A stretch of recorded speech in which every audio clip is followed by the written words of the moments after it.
ओम वंदे गौ मातरम। मित्रों, स्वास्थ्य रक्षा से प्रभा आप सबका स्वागत करती है।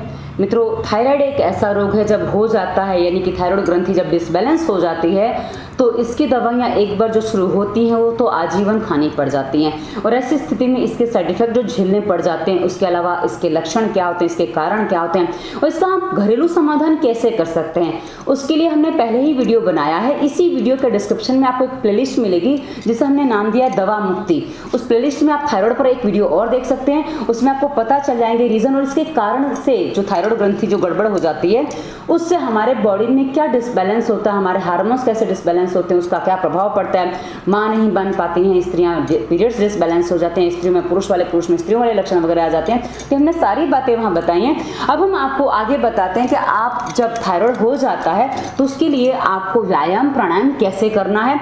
मित्रों, आप चाहे वॉकिंग वगैरह करना वो आपका अलग विषय है, पर व्यायाम और प्राणायाम आप जो करेंगे ना वो आपके बॉडी में बहुत अच्छा इफेक्ट देता है। और यदि आप इसको ध्यान से करते हैं, ठीक से करते हैं, निर्देशों के पालन के साथ करते हैं तो आपकी दवाइयाँ जो आप खा रहे हैं, रेगुलर खा रहे हैं, जितने साल का रोग है ना मित्रों उतने दिन में आपकी दवाइयाँ बंद हो सकती हैं। बस इतनी सी बात है कि दवाइयाँ बंद कर देंगे, उसके बाद धीरे धीरे आप जब प्राणायाम करते रहेंगे तो जो बॉडी में आपके कॉम्प्लिकेशंस आ गए हैं, जो दवाओं के साइड इफेक्ट हो गए हैं, उनके इफेक्ट भी आप क्रमशः धीरे धीरे निकाल सकते हैं। हाँ, ऑपरेशन वगैरह करवा ले तो उसके बाद हम कुछ कह नहीं सकते कि आपका कितना सुधार होगा, पर बिना ऑपरेशन के आपका करीब 90% आप नॉर्मल हो सकते हैं। कई बार लोग प्रश्न करते हैं हम कितने एकदम ठीक हो जाएंगे, निर्भर करता है कि आप कितने निर्देशों का पालन करते हैं।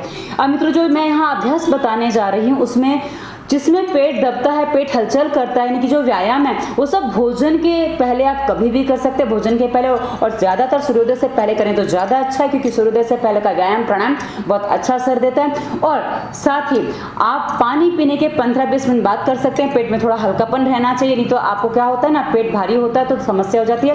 पेट साफ होने के बाद करेंगे तो सबसे अच्छी बात है, क्योंकि पेट साफ नहीं होता है तो पेट में भारीपन रहने से आलस आता है, काम करने का मन नहीं करता है। अब मित्रों, प्राणायाम पहले करें कि व्यायाम पहले करें, उसको भी मैं स्पष्ट कर दूं। मित्रों, आपके शरीर की स्थिति क्या, यदि गर्मी है तो आप पहले प्राणायाम कर लीजिए। फिर दूसरी बात, आपके शरीर में आलस आ रहा है तो पहले आप आसन का अभ्यास कर सकते हैं, व्यायाम कर सकते हैं, जिससे आपके शरीर में आलस खत्म हो जाए। अब डिपेंड आप ये करता है कि आपकी स्थिति क्या है। और मित्रों, यदि आप गर्भवती हैं तो आपको यहाँ आसनों के अभ्यास नहीं करने हैं, पर आप प्राणायामों के कुछ अभ्यास कर सकते हैं, जिसमें आप कपालभाति, बाह्य प्राणायाम, अग्निसार नहीं कर सकते। बाकी सारे प्राणायामों का अभ्यास आप यहाँ से सीख सकते हैं, आप उस अनुसार करेंगे। और डाइट हमने आपको पहले बता दी, वो सब फॉलो करेंगे। और साथ ही आपके लिए हमने विशेष व्यायाम जो बताया ना, हमारी प्लेलिस्ट गर्भावस्था में हमने आपको अलग से सारा बता रखा है, तो उसके व्यायाम आप फॉलो करिए, यहाँ के व्यायाम आप नहीं करेंगे। तो आपको गर्भावस्था में यदि थायराइड है तो उससे भी आपको पूरा आराम मिलेगा और आपको दवाइयां बंद हो सकती हैं और आपको कॉम्प्लिकेशंस नहीं आएंगे और आप नॉर्मल डिलीवरी से बच्चा कर पाएंगे, यदि आप हमारे गर्भावस्था प्लेलिस्ट के वीडियो देख के उसके निर्देशों को ठीक से सुन के पूरा पालन करते हैं। तो चलिए अब हम आगे बढ़ते हैं। सबसे पहले बता देते हैं कि आपको प्राणायाम में क्या क्या करना है, उसके बाद हम आपको व्यायाम बताएंगे। और बच्चों को भी साथ में लेना है, जो बच्चों को थायराइड है ना उनके लिए आसनों में विशेष अभ्यास है, ताकि उनकी हाइट भी बढ़ सके, क्योंकि हाइट बढ़ना रुक जाता है ना, और जिनकी बढ़ रही है तो उनको तो नॉर्मल आप प्राणायाम करोगे उससे भी कंट्रोल हो जाएगा, पर जिनकी बढ़ रही है उनका भी और नहीं बढ़ रही है उनका भी, दोनों का कंट्रोल होता है, क्योंकि थायराइड ग्रंथि बैलेंस होती है ये व्यायामों के और प्राणायाम के अभ्यास करने से और आसन करने से। तो चलिए अब हम आपको पहले बता देते हैं क्या करना है। आपको सबसे पहले आपको आलती पालती मार के सीधा बैठना है। सीधा बैठने में आपको ध्यान क्या देना है कि आप जब बैठेंगे ना, तो मैं आपके लिए 2 कैमरे लगा रही हूं ताकि आपको दूसरा कैमरा भी समझ में आएगा। हाँ, कि आपको जो करना है ना मित्रों, उसमें क्या करना है, सबसे पहले आपको सांसों पे ध्यान करना है। सांसों पे ध्यान जब आप करेंगे, आप क्या करेंगे, आपकी नॉर्मल सांस चलेगी,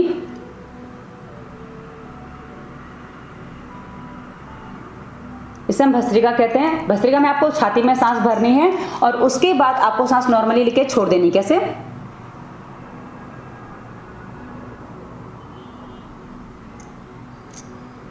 और ये जब आप करेंगे ना मित्रों, इससे आपको सांस लेने में आसानी होगी। पर यदि आपकी सांस मुश्किल से चल रही है, आपको सांस नहीं लेते बन रहा है, तो आपको एक काम और करना है।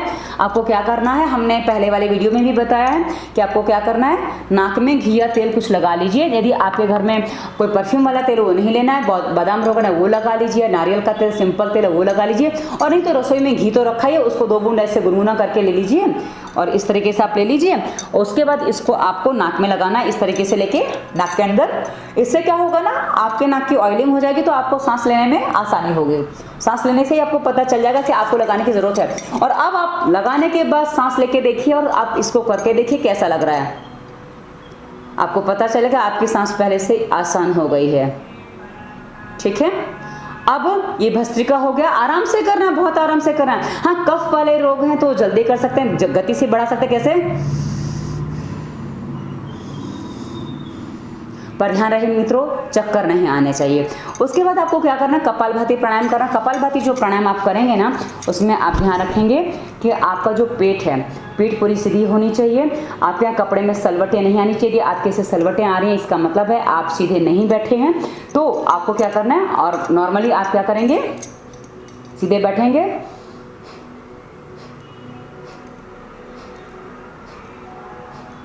एक सेकंड में एक स्ट्रोक। जितने भाग में आपकी यहाँ हड्डियां नहीं होती हैं उतना भाग आपका हिलेगा। आपको ये बात ध्यान रखनी है। पूरा पेट आपका, ये कंधे वंधे सब नहीं हिलेगा, ऐसे नहीं होगा। ये होगा तो गड़बड़ हो जाएगी। उसके साथ ही यदि आप प्राणायाम कैसे ठीक से करो सीखना चाहते हैं तो हमने पहली प्लेलिस्ट इस वीडियो के डिस्क्रिप्शन में हमने दी है, दवा मुक्ति, दूसरी स्वास्थ्य नियम। उसके बाद अगली प्लेलिस्ट है संपूर्ण प्राणायाम। तो संपूर्ण प्राणायाम प्लेलिस्ट जब आप देखेंगे आपको पता चल जाएगा कि आपको कैसे प्राणायाम करना है, कैसे बैठना है, कैसे सांस लेनी, सब हमने विस्तार से बताया ताकि आप अच्छे से समझ के कोई गलती ना करें। अब इतना ही लंबा मैं इस वीडियो में बताने जाऊंगी ना तो बहुत लंबा वीडियो हो जाएगा। एक वीडियो 2-3 घंटे का बनेगा जो आप नहीं देखेंगे, एक मूवी जितना हो जाएगा। तो आप उनको देखेंगे तो आपको आसानी से समझ में आएगा। पर यदि आपको आता है तो आप थोड़ा सा समझ सकते हैं। तो चलिए आगे हमने आपको ये भस्त्रिका बता दिया। उसके बाद आपको करना कपालभाति, वो भी बता दिया।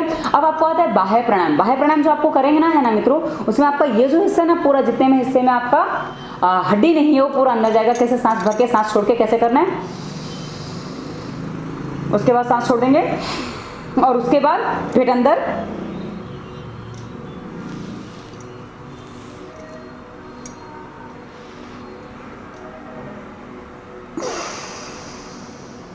सांस भर ली।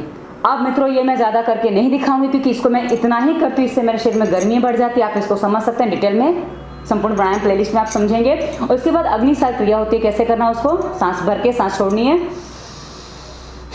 सांस छोड़ के वैसे ही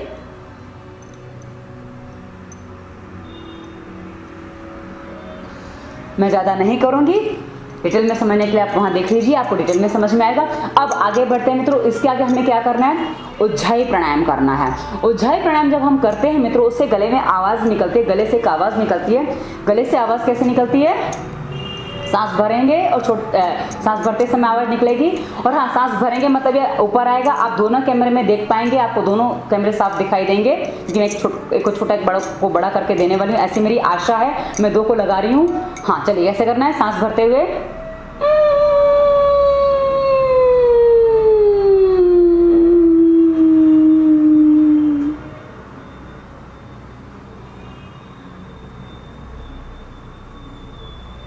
रोकेंगे, जितनी देर रोक सकते हैं। मूल बंद भी लगा सकते हैं, गले को नीचे लगा देंगे तो ये जलंधर बंद भी लग जाएगा। उसके बाद सांस छोड़नी है, कैसे, सांस छूट गई। ठीक है, वापिस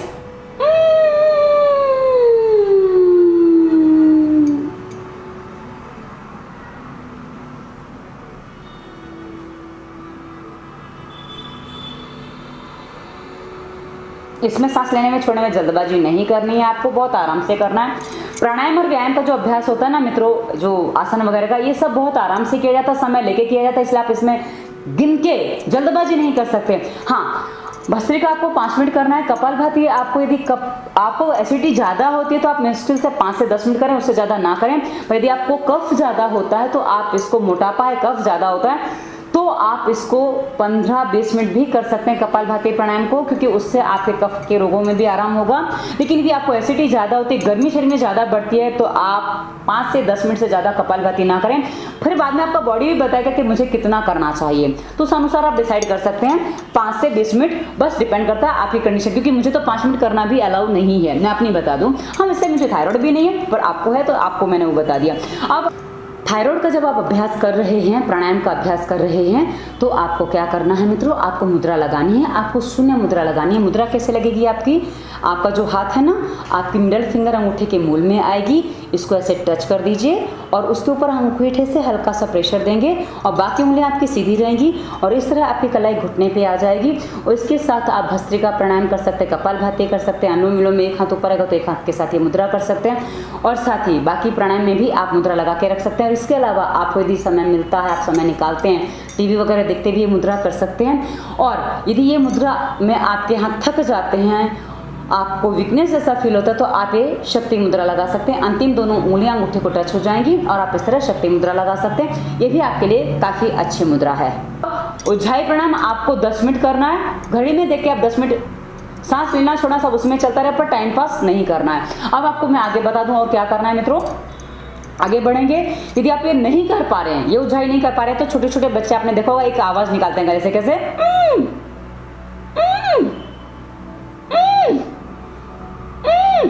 आप भी आवाज निकाल सकते हैं, इसी तरह से निकाल सकते हैं। जब आप ये आवाज निकालते हैं तो आपको पता चलेगा गला कैसे खिंचता है। ये गले की आपके थायराइड को बैलेंस करते हैं। अब ये भी आवाज आपसे नहीं निकले तो आपको एक आवाज में और दिखा दूं, आप एक आवाज और निकाल सकते हैं, क्योंकि जिनको थायराइड ग्रंथि बढ़ जाती है, गड़बड़ होती है, तो वो आवाज नहीं निकाल पाते हैं। उनको हम एक अभ्यास और बता देते हैं। क्या कर सकते हैं आप कि आपको एक आवाज और निकालनी है। सांस भरने छोड़ने में जैसे खराटे आते हैं ना, तो कैसे करते हैं हम,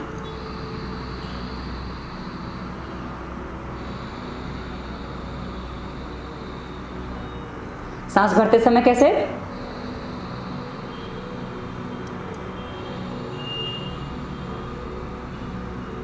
ठीक है ना।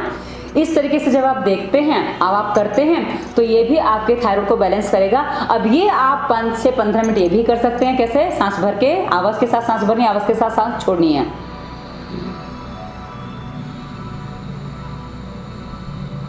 गला दबाएंगे ना तो इससे आवाज आएगी ऐसे, तो आप कर सकते हैं। अब आगे बढ़ते हैं मित्रों। आगे आपको क्या करना, अनुलोम विलोम प्राणायाम करना है। अनुलोम विलोम प्राणायाम करने में आपको ध्यान क्या देना है, आप ध्यान देंगे कैसे कि आप जो नॉर्मल सांस पे जो बाकी चीजें जैसे नॉर्मल सांस चलती है वैसे ही आपको करना है। यदि आप जोर से खींचने जाएंगे, जोर से करने जाएंगे, तो इससे क्या स्थिति बनती है, आपकी सांस फूलने लग जाती है, आपके सर में दर्द होने लग जाता है, कुछ और अनइजीनेस हो जाती है। तो आप उसको एकदम नॉर्मल सांस पे करें। कैसे,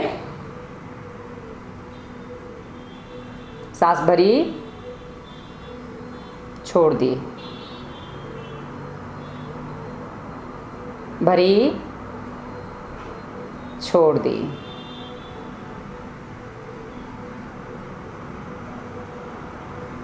छोड़ दी। मतलब राइट से भरेंगे, लेफ्ट से छोड़ेंगे, लेफ्ट से भरेंगे, राइट से छोड़ेंगे। बस एक क्रम आपका चलता रहेगा। डिटेल में समझना है तो संपूर्ण प्राणायाम अगले डिस्क्रिप्शन में लिंक मिल जाएगा आपको उस प्लेलिस्ट में। चलिए, तो ये आपने अनुलोम विलोम कर लिया। अनुलोम विलोम प्राणायाम आप टुकड़ों में आधा घंटा, 1 घंटा, 1.5 घंटा भी कर सकते हैं। डिपेंड करता है आपको कितनी जल्दी ठीक होना, जितनी जल्दी ठीक होना उतना प्राणायाम आप ये कर सकते हैं। मिनिमम आधा घंटा तो आप करिए, क्योंकि आपने 20 मिनट कपालभाति किया है तो उसका डबल तो आपको इसको करना ही चाहिए, तो 40 मिनट बन जाता है। क्योंकि 1.5 घंटा में मिनिमम प्राणायाम पकड़ना है। तो उसके बाद हम क्या करेंगे, भ्रामरी उद्गीत करेंगे। पहले हम उद्गीत करेंगे, फिर भ्रामरी करेंगे, उसके बाद हम प्राणायाम भी करेंगे। कैसे करना है, भ्रामरी करेंगे पहले, पहले उद्गीत करेंगे। कैसे, सांस भर के सांस छोड़ते समय ओमकार का उच्चारण होगा। कैसे,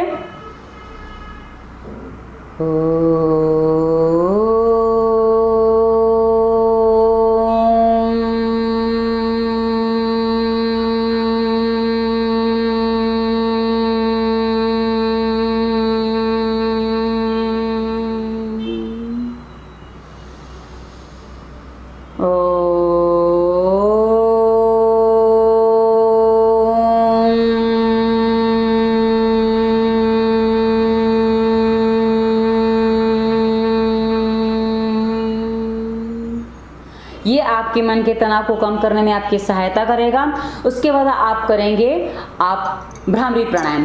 भ्रामरी प्राणायाम में आपको क्या करना है, कान बंद करने हैं। कान के ऊपर जो हड्डी होती है ना, उससे दबा के कान को बंद करना है। 1 उंगली माथे पे, 3 उंगली आंखों पे, हाथ साइड में सीधे रहेंगे।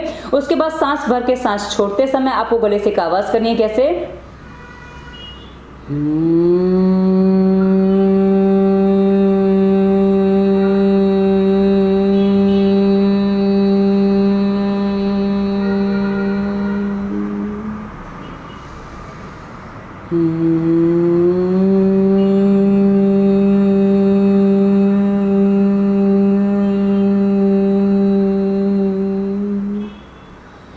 उद्गीत के बाद जब आप भ्रामरी करेंगे उसके बाद आपके हाथ थोड़ी देर में दुखने लग जाते हैं, क्योंकि अब 5-5 मिनट अभ्यास करना होता है, दुख जाएँ तो हाथ हटा दीजिए। उसके बाद आप चाहें तो ऐसे भी कान बंद कर लीजिए, नहीं तो ऐसे ही करके थोड़ी देर भ्रामरी और कर सकते हैं।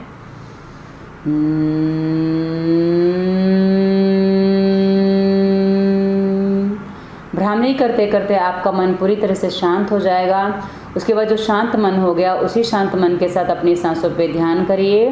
एकदम सामान्य सांस पे आपको ध्यान करना है और वो मन में ओमकार का जाप करना है। इसे हम प्रणव का ध्यान कहते हैं। और प्रणव के ध्यान के बाद आपको क्या करना है, दोनों हाथों को आपस में रगड़ना है और आंखों पे लगाना है, चेहरे पे घुमाना है, गले पे घुमाना है, छाती और पेट पे घुमाना है, पैरों पे घुमाना है, उसके बाद हाथों पे घुमाना है और उसके बाद हाथों को अपने आंखों के सामने लाना है और ओम बोलना है, ओम। ये आपके प्राणायाम का अभ्यास हुआ। अब हम आपको बताएंगे कि आपको आसनों के अभ्यास कैसे करें, क्योंकि प्राणायाम के अभ्यास मैंने बहुत शॉर्ट में बताया, डिटेल में संपूर्ण प्राणायाम प्लेलिस्ट मैं आपको तीसरी बार इसलिए बोलूँ, कई बार आप प्रश्न करते हैं कि हम कहाँ देखें, तो इसलिए मैंने आपको बार बार ये बात बताई है। अब अगला आसन हम अभ्यास करते हैं आसनों का। आसन के अभ्यास करने से पहले यदि आपकी उम्र ज़्यादा है, आपका बॉडी में फ्लेक्सिबिलिटी नहीं है, तो आप ये सिंपल व्यायाम, सूक्ष्म व्यायाम, हमने हलन चलन व्यायाम प्लेलिस्ट डिस्क्रिप्शन में आपको मिलेगी, उसमें दे रखे हैं। आप ऐसे ऐसे व्यायाम हल्के फुल्के व्यायाम करिए जिससे आपके बॉडी में मूवमेंट हो जाए। ये मूवमेंट जब आपके बॉडी में आने लग जाएगी तो धीरे धीरे आप अच्छे से कर पाएंगे। ये थोड़ा थोड़ा अपने मूवमेंट हल्के फुल्के ऐसे ऐसे घुमा के कर लीजिए। उसके बाद अब आपको क्या करना है, आपको जो दूसरा अभ्यास आगे का करना है, आपको गर्दन घुमानी है। गर्दन घुमाने में आपको ध्यान क्या रखना है, एक बड़ा आसानी से आप गर्दन घुमाएंगे। कैसे आपको घुमाना है, आपको क्या करना है, गर्दन ऐसे सामने रखिए और ऊपर ले जानी है, नीचे ले जानी है। कैसे, ध्यान रखिए मित्रों, आप जब भी अभ्यास करेंगे आंखें खुली रखेंगे और बिल्कुल भी अपने साथ जबरदस्ती नहीं करेंगे। जितना नॉर्मली होता उतना ही आप करेंगे। कैसे,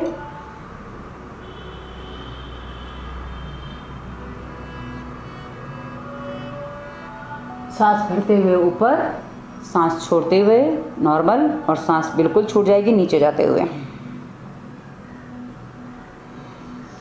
सांस भरते हुए ऊपर, आप चाहें तो आवाज़ के साथ भी सांस भर सकते हैं। ऐसे देखिए,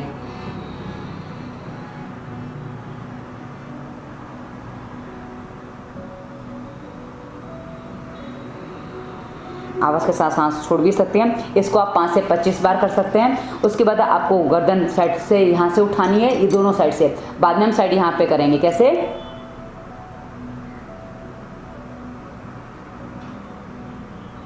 इसमें नॉर्मल सांस चलती रहती है। सीधा करिए, दूसरी तरफ से वैसे ही।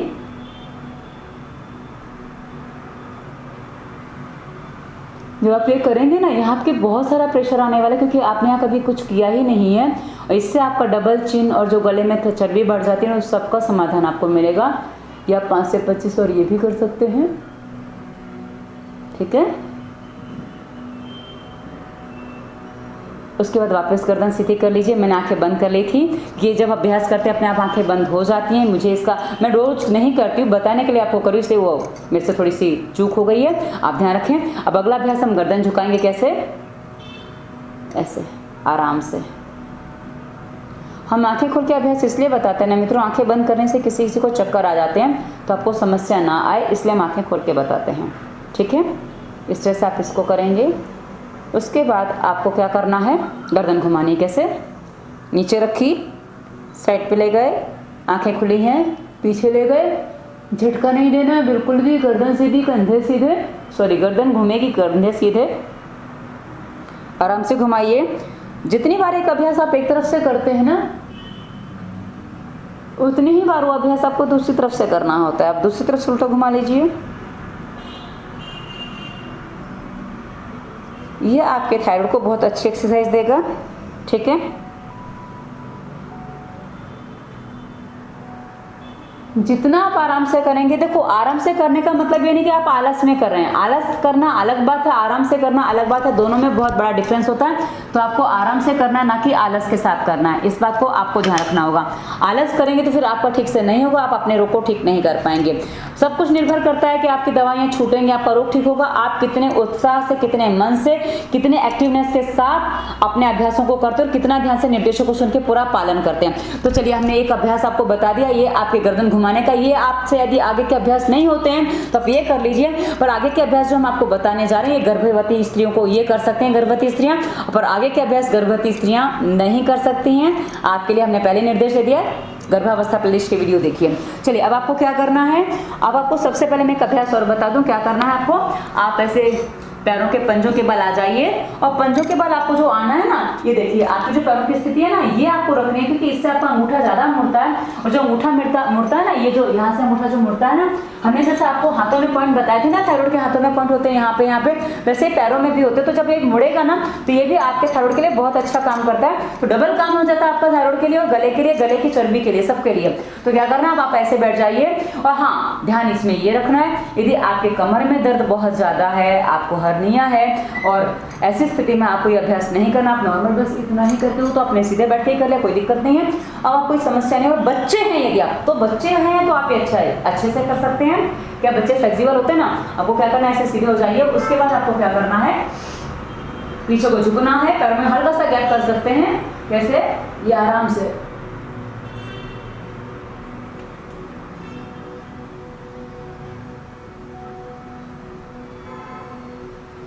जितनी देर रुकना चाहे रुक सकते हैं, 2 आधा minute, 1 minute, 2 minute, 5 minute, 10 minute, हाँ, पर नॉर्मल सांस चलती रहे। कि आसनों का एक फायदा ये होता है मित्रों, जब आप एक अभ्यास में स्थिर हो जाते हैं तो सांस नॉर्मल चलती है, उनका सीधा सा नियम होता है, और पीछे जाने में सांस भर जाएगी पर उसके बाद स्थिर हो जाएगी।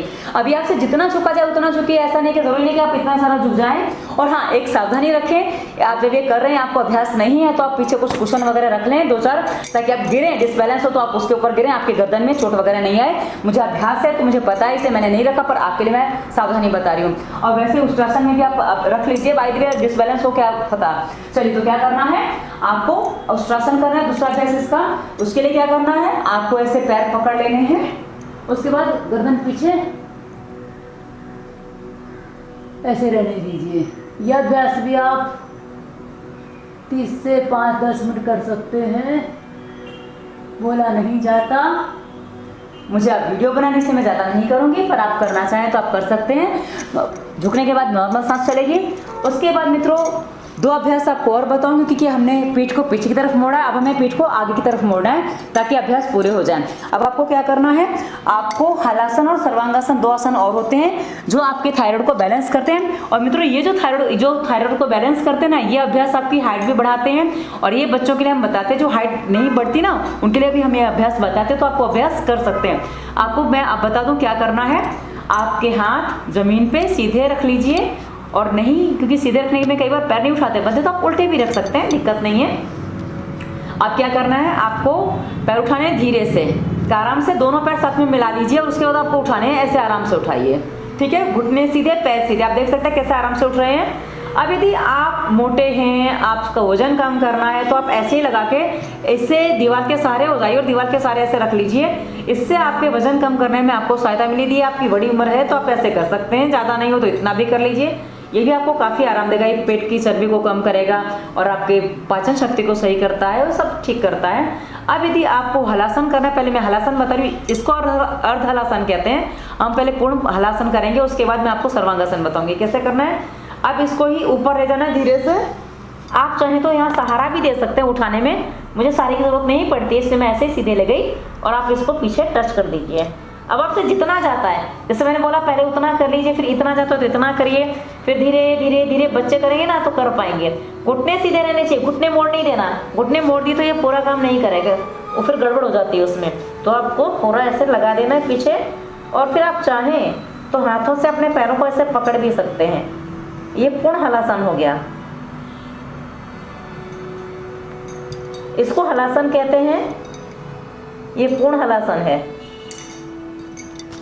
अब जब तक आपको रुकना है रुकिए, उसके बाद धीरे धीरे धीरे धीरे वापस पैरों को उठाइए, धीरे धीरे कमर रखिए। आप चाहे तो हाथों का सहारा दे सकते हैं, यदि आपको लगता है झटका लग जाएगा, झटका लगने से कई बार समस्या हो जाती है, आराम से करिए। उसके बाद ये अर्धहलासन, पैर टच के हलासन, और पैर हाथ पकड़ लिए तो पूर्ण हलासन ऐसे कहा जाता है। तो ये हो गया हलासन। आपसे जितना हो जाए उतना कर लीजिए, जरूरी नहीं कि आप पूरा ही कर लें, जबरदस्ती नहीं करना, वरना इसमें कमर में दर्द आ जाएगा आपको, ठीक है ना। अब उसके बाद हम बताते हैं आपको सर्वांगासन। सर्वांगासन कैसे करना है, पैर ऊपर लिए आराम से, उसके बाद इनको उठाया हिप्स को, और धीरे से पैरों को सीधा कर दिया, आराम से उठाना है, कोई जल्दबाजी नहीं कर रही है। हमेशा ध्यान ये रखें, आसनों के अभ्यास में कभी जल्दबाजी ना करें और पैर ऊपर सीधे रहेंगे आपके। आई थिंक मैं आपको दिख नहीं पा रही हूँ, मेरे पैर नहीं दिख रहे होंगे आपको सीधे पूरे, मुझे ऐसा लग रहा है, तो मैं हल्का सा सरक जाती हूँ ताकि मैं आपको पूरा दिखा सकूँ। ऐसी मेरी आशा होती है कि मैं आपको पूरा दिखाऊँ।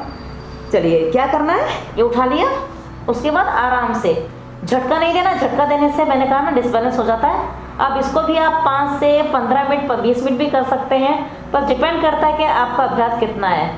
ये आपकी हाइट बढ़ाने में दोनों आसन बहुत सहायता करते हैं, क्योंकि बच्चों की हाइट रुक जाती है। और वैसे मित्रों जिनकी हाइट ज़्यादा हो गई ना, इसलिए थायराइड को बैलेंस करता है, तो जिनकी हाइट ज़्यादा होगी तो उनकी रुक जाएगी और नहीं बढ़ेगी, पर जिनकी कम है उनकी बढ़ जाती है। तो ये आपके लिए अच्छा होता है, ये अभ्यास आप करिए, बहुत अच्छे अभ्यास हैं। इस तरह आप रुकेंगे और उसके बाद धीरे से आराम से छोड़ेंगे, जैसे हमने हलासन को छोड़ा था। आप चाहे तो धीरे धीरे इसको ऐसे पकड़ के भी ला सकते हैं, दोनों तरह से हमने आपको पहले बता दिया है, ठीक है। इस तरीके से आप इस अभ्यास को करेंगे मित्रों, ये आपकी हाइट बढ़ाएगा और साथ ही आपके थायराइड को बैलेंस करेगा। बच्चों को अवश्य करवाइए, बच्चों को थायराइड है तो उसके बाद बच्चों को एक अभ्यास और करवाइए, ये भी। और सूर्य नमस्कार भी बहुत अच्छा अभ्यास है मित्रों बच्चों के लिए। तो सूर्य नमस्कार मैं इस अभ्यास में नहीं बता रही हूँ, मैं अलग से बता दूंगी। सूर्य नमस्कार का पूरा वीडियो ही मैंने अलग से बनाया, वैसे बॉलीवुड प्लेलिस्ट में हमने बच्चों के लिए वीडियो दिया, उसमें भी दे रखा है। आप क्या करेंगे, पैरों को पकड़ेंगे, ये भी हाइट बढ़ाने के लिए एक आसन होता है और एक ताड़ासन और होता है, तो इससे बच्चों की हाइट अच्छी बढ़ती है। तो मित्रों ये हमने आपको बता दिया कि भाई कैसे आपको इसके लिए अभ्यास करने हैं। अब मित्रों मेरे हिसाब से मैंने आपको सारी जानकारी बहुत अच्छे से स्पष्ट करके दे दी है, लेकिन अब आपके कोई प्रश्न बचते हैं तो मेहरबानी करके आप वीडियो पर प्रश्न कर सकते हैं, टिप्पणी वीडियो पर करिए, और आपके कोई अनुभव आते वो भी हमें बताइए, ताकि लोगों को उससे प्रेरणा मिलती है। आप कुछ अनुभव टाइप करके भेजते हैं ना, उससे लोगों को पढ़ते हैं तो उनको प्रेरणा मिलती है और उनको करने का उत्साह बढ़ता है। तो ये हम आपको इसलिए कहते हैं। अच्छा, अब आपको और बातें बता दूं मित्रों, इस वीडियो के डिस्क्रिप्शन में सबसे पहले हमने ये दवा मुक्ति प्लेलिस्ट दी है, जिसमें आपको थायराइड का वीडियो मिलेगा। उसके बाद हमने आगे दिया है क्या, स्वास्थ्य नियम, उसको आपको पालन करना है, जिसमें आपको नाक में तेल, पानी और सब करना है, जिससे आपका पेट वगैरह ठीक से साफ हो जाए, क्योंकि पेट साफ नहीं, वही अभ्यास आप नहीं कर पाएंगे, और करेंगे तो हर्निया जैसे रोग होने के भी चांसेस बन जाते हैं, क्योंकि पेट साफ नहीं और कहीं भी कुछ दबता है तो उसमें दिक्कत हो जाती है। इसलिए हम पेट साफ हुए बिना ये सब अभ्यास करने को मना करते हैं।